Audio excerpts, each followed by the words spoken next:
So this week, we're going to read a book called Players in Pigtails by Shana Corey.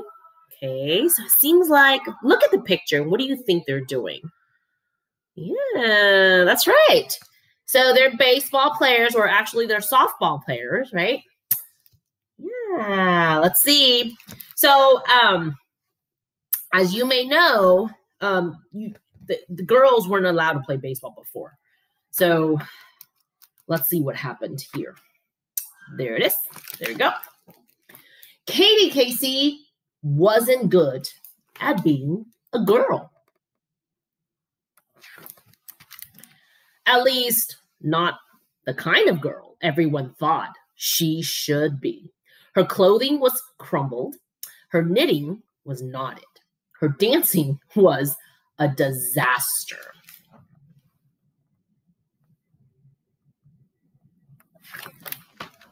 And no matter how hard she tried, her heart just wasn't in home ec. Okay. But there was one thing Katie was good at: baseball. Katie could catch any ball with any mitt with her eyes closed. She could hit any ball with any bat with one hand behind her back. She preferred sliding to sewing, batting to baking, and home runs to homecoming. Her parents were not at all pleased. Why not piano or painting? They pleaded. What good is baseball to a girl? But Katie wouldn't be swayed. She walked baseball. She talked baseball. She even dreamed baseball.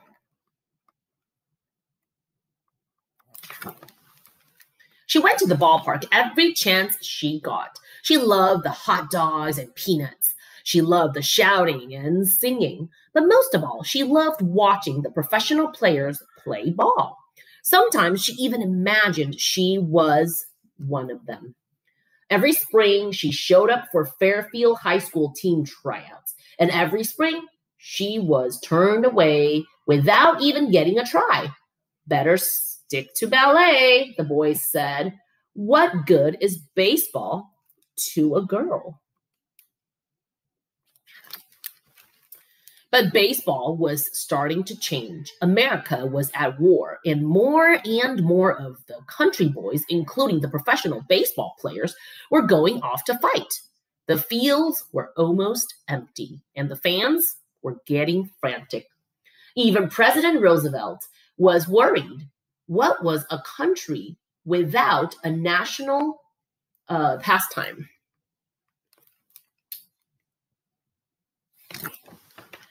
No one wanted to find out. Finally, Philip Wrigley, the owner of the Chicago Cubs, had an idea.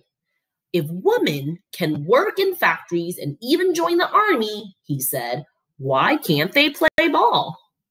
Outrageous, everyone said. Girls playing baseball? No one will pay to see girls play ball. But Mr. Wrigley didn't listen. He sent out 30 scouts to find players for his league, the first and only girls' professional baseball league.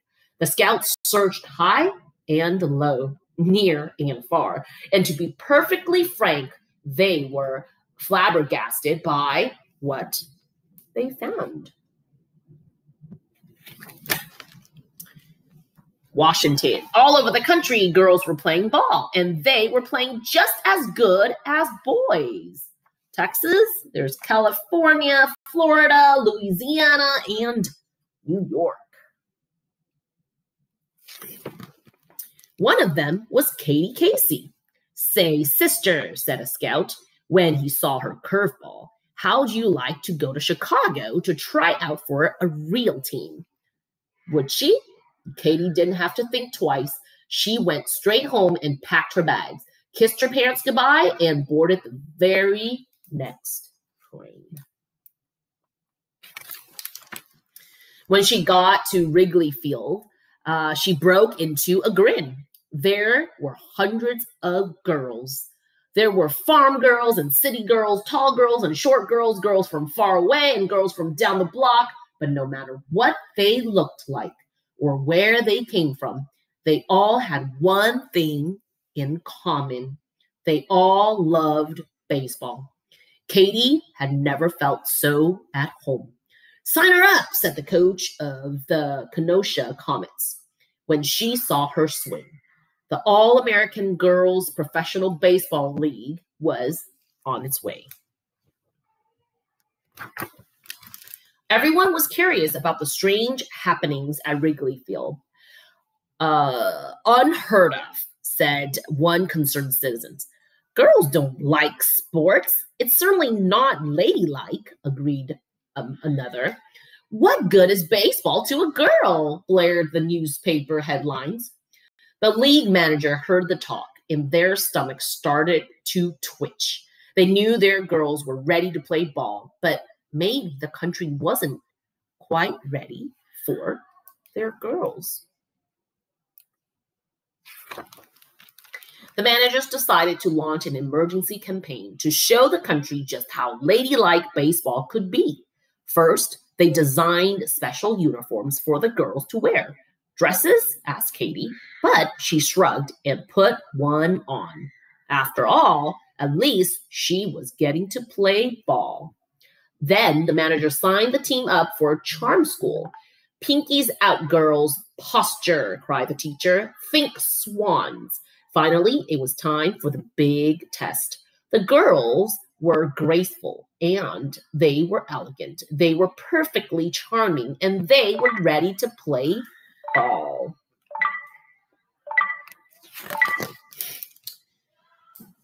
On opening day, 16 swan-like players emerged from each locker room and onto the field. But something wasn't right. Katie heard a giggling in the stands. It grew louder and louder. "Careful, you might break a nail, girls," someone shouted. "Players in pigtails," roared the crowd.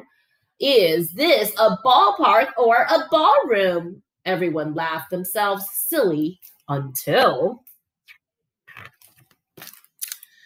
the All-American Girls Professional Baseball League started to play, and they played by far the best ball any of them had ever played. By the bottom of the ninth, the score was Rockford Peaches 9, Kenosha Comets 6.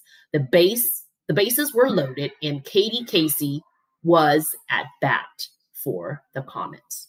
She stepped up to the plate and looked out at the stands. She'd been waiting her whole life for this. The pitcher threw the ball, and Katie swung. Crack! The ball sailed up, up, up into the air. Katie took off running.